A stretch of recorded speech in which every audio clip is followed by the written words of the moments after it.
Yes boys, we are finally back, the long-awaited return from where YouTube has been. I think my last video was actually about 6 months ago today, I believe. Simply the reason being I just didn't enjoy making long form, but you know, jump back on it because why not? But as you can see, I'm in the Cotswolds at the moment and it's absolutely lovely. It's currently about 7, 8 a.m. You can hear some of the roosters and I'm just here, you know, with a little getaway for the weekend with my girlfriend. This is our sort of little cottage that we're staying in. Literally in the middle of nowhere. Check some of this scenery. Enough about that. I was gonna say this video is sort of gonna be like a 360 basically on my life over the last year, sort of everything that's taken place, everything community, setting wise, personal life. I just sort of give you the complete overview and sort of update that probably everyone deserves and show you exactly sort of what I do at the moment and you know what you can do if you want to get into setting basically. I need to take you back roughly a year and a half ago now, if I'm being fully honest, to where all of this started. But I watched a video on, you know, remote sales setting, and like I said, I'd followed a guy called Callum Carver for a long time now. So I knew sort of what this space was, but I'd never really dipped my toe into the water. So I was working this job alongside this, earning roughly sort of 800, 900 pounds a month. You know, it was a decent job. I like the people that I worked with. Obviously the pay wasn't great, but it definitely built up some of the social skills, which are going to be really important, you know, in setting and sales and just any sort of aspect online. But it got to a point where I made about 800 pounds and it wasn't even consistent. This is the thing. And then the next month or sort of a couple of weeks later, I got up to 1,600 pounds and I was like, you know what? I really need to consider whether or not I want to stay in this job sort of longer term or I just want to go all in on this. And about a week after that, I had a bit more clarity and thought on it. And I was like, you know what? Let me get this opportunity once, I'm going to do it. And the workplace that I worked at, I owed them big time. I didn't work the whole of last summer when I was supposed to. I ended up handing in my notice just before summer, before that busy period, ironically. And that I think single-handedly was one of the best decisions that I've ever made. Suddenly I had all this time, all this freedom.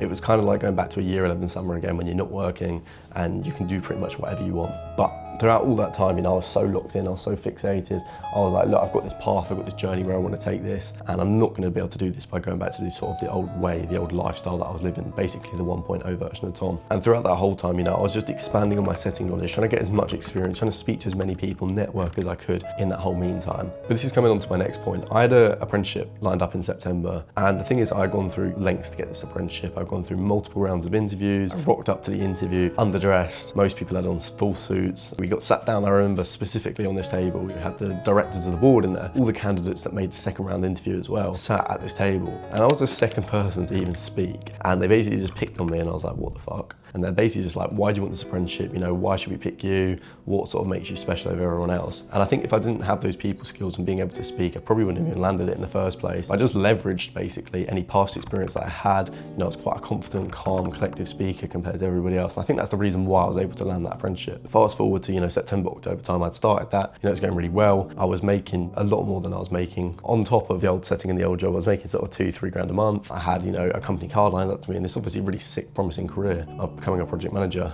with a massive company as well. I was still carrying on with the setting, and at that point I met my business partner, but we decided to create our own offer around setting. It's very easy to do setting, and I feel like, you know, once you've got the knowledge, you've been in the space for a while, you're sort of doing the same thing day to day, you can teach people. So that's exactly what we did. We created our own coaching offer, and obviously it started very low ticket. I believe it started at £50 from the very beginning. But there's one specific point that I remember by the end of that late summer, which was me and my business partner, we sat in my room and we got our first 1 or 2 sales in one day, and we were absolutely ecstatic. You know, we were bouncing around my room. He was making already 5k a month from his own business, 8k a month from his own business. But for me, that was sort of my first taste of creating a business and it actually working out for once, rather than, you know, trying all these side hustles and finding out if it don't work. And sort of from there, you know, we just scaled it up. Like, it wasn't, you know, anything overnight, but gradually it started building and doubling and doubling and doubling. And it got to the point late November, early December, where I was like, you know what, maybe this apprenticeship is holding me back. Because the trouble is I was working really long hours. Like, I had to get up sort of 5, 6 a.m. some days, even 4 a.m. some days if I had to be out on a site. And I wouldn't get back, especially if I'm going to the gym till about 8, 9 p.m. So it was pretty fucking draining. And then doing all the setting and, you know, running your own business on the side, it is really hard. And you even made me in a similar situation watching this video. But I decided to hand in my notice to this job as well, effective as of the end of the year, 31st of December, at this fresh, clean state, start of 2025, and just wanted to literally smash it. You know, the business was doing decent. You know, I was making enough money to support myself financially for now. But back once again, I had this location freedom, which was sick. And what do you do with that? I decided to book a flight to Thailand. You know, bit the bullet, never been away, had a girlfriend at the time, but we decided to book this flight to Thailand. And, you know, I started networking with as many people as I could see online over there, building out this community. Actually had a little mastermind set up for the boys, obviously, that were doing pretty well, in the same position as us, in the same boat. And this is boys that are making, you know, 10, 20, 50k, 100k, some boys making 250k a month. And it was just eye-opening experience. I was gonna say, if you ever get the chance to do that, do it if you'd like to experience it.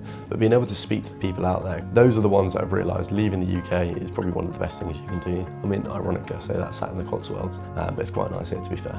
And yeah, sort of dabbled around there for 1-2 months, stayed in Bangkok, met some amazing people. I'd reinvested, back into like a solid network. So I had quite a lot of connections built up over there, good 20, 30 people that I knew. And then finally the month of April came around, which was the mastermind that we were hosting. So we actually had 8 of us over in Koh Samui, which is literally just an island in, Thailand, paradise on earth, you could say. And there was 8 of us living out of this villa, and it was amazing. We had boys in there that were smashing it with the settings, some of them who had moved past settings, all on these amazing offers. And it was literally just like a house just for printing money. And the nice thing is, because obviously we were 7 hours ahead, we just basically had the whole mornings to ourselves. So we could go out, we could play paddle, we could go out to Muay Thai, do boxing, we could go out on a run, tan, go to the beach, work in a cafe, pretty much do whatever you wanted, jet skis if you really wanted in the morning. And we were just sort of living this obviously island paradise. And to be in a place like that, obviously it doesn't cost you much money at all. 1-2 grand is sufficient. Like, you don't need crazy amounts of money. We were sort of just wrecking it up there, living with the boys for a month, and it was pretty sick to be fair. But of course, all good things come to an end. My visa eventually ran out. So I flew back to England and just decided, look, I'm gonna lock the fuck in, which is exactly what I did, after catching up with friends, family, which was nice. But that's exactly what I did. The business started scaling rapidly, and my personal brand started taking off a little bit more. The community was just expanding,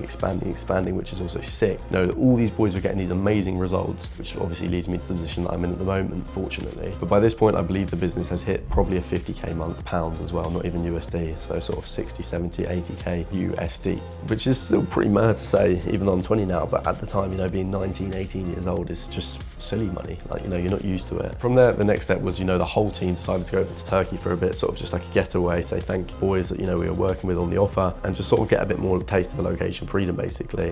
So I went over to Turkey, had this crazy villa, got to finally meet some of the boys that I'd never met, and sort of just had this really deep chat of how we could take things to the next level. But yeah, ended up staying out there for about a week, just over, probably one of the best weeks. Having that freedom is such a nice thing to do. And that pretty much brings us up to date to where we are now. Since then, the business has been massively booming. We reinvested once again, 28,000 to be fair this time, so quite a lot of money, but hopefully, it will pay off as long as we put in the work. The community now has got to a point where it is absolutely fucking sick. We've currently got a mastermind running right now as we speak in Bali with some of the boys. We've got another one lined up in sort of December, November time. And we just ran a sick mastermind over in London where we had, 18 of the boys. Some of them I'd never even met before. It was actually really nice to meet them face to face. Had that going off, and obviously the next day, some of those boys were flying over to Bali. But the whole point of this video isn't even going to be speaking about myself. The point is, hopefully you can relate at some point, maybe throughout that whole story, that it brings back to your life, whether you're working, whether you're in college, whether you're in uni, whether you're in an apprenticeship, or whatever you're doing at the moment. You can still do something like this on the side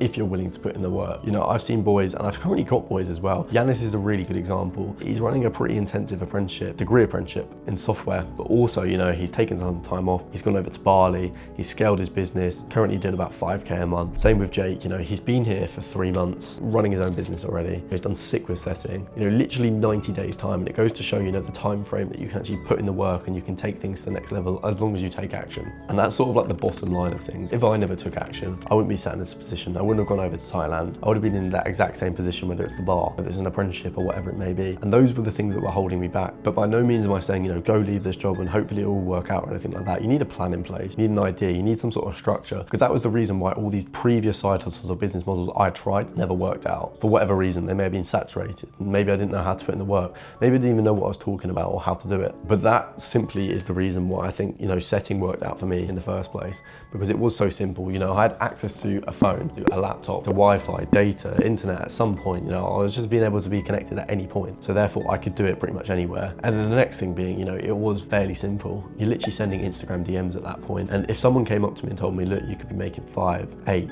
10k potentially a month with something like that, I would just tell them, fuck off, mate, shut up. If you put in the work, you can easily get to that level. In fact, I've seen setters do 13k in a month, which is, pretty hard to fathom, but people do it. And the thing is for setting, though, it won't be that end goal for you, and it never should be the end goal. Just sort of a pathway. You want an easy way in. It's maybe your first time dabbling with something online, or you've tried things before and they haven't worked. That's the exact way that I looked at it. I was able to scale that into sort of closing, into managing, putting on my own offer. If you want to go down that end, or even growth up, or just something off the back of that, which so many boys we've taught have done, you can do do that, but it's just that gateway into, you know, all these other things. Think of it as a drug, you know, you smoke weed for the first time and you get opened up to all these other drugs, and that's exactly what it is. You know, more intense, more money, more responsibility, bigger and bigger opportunities every single time. So without feeling that I've waffled too much in this video, I hope that all made sense to you boys. I'm gonna be roughly, and I'm saying this in this video, gonna be bringing out new videos hopefully every sort of week or every 2 weeks, just to keep things on track. But for now, the next plans for me and the community is I'm gonna lock back in over in the UK, hopefully looking at getting a new car at some point, so stay tuned for that. But in terms of the community, obviously the Bali event is still running. We're looking at putting another mastermind on sort of around Christmas time, probably back in London, I imagine. And then I know a few of the boys want to get out to Dubai in November, October time, which should be pretty cool. I definitely want to be there. But yeah, in terms of that, that's that. And for any of you that have stuck around to this point in the video, sort of stuck around to the end, you know, if you're debating getting into setting, or maybe you've watched it to try to find a little bit of information, the one thing that I would say, it's free to do. It's free to network with people. You know, the more you ask, the more you're gonna get. And in terms of being able to get to that position, maybe where you can hand in your notice, you can unlock that full bit of, you know, location or financial freedom. It's just gonna be, you know, stop procrastinating. That was the biggest thing for me, to be fair. Stop procrastinating, stop thinking, what if it doesn't, what if, why wouldn't it? If you put in 110% of the work, you know, you're gonna outwork everybody else. You're gonna work out, you know, the other 99% of people. What's stopping you? What's holding you back? Hopefully this video helped. Like I said, I'm gonna stay accountable. I'm gonna keep uploading regular videos, so stay subscribed. Follow me over on Instagram if you're currently not. And I hope you have a nice day, boys.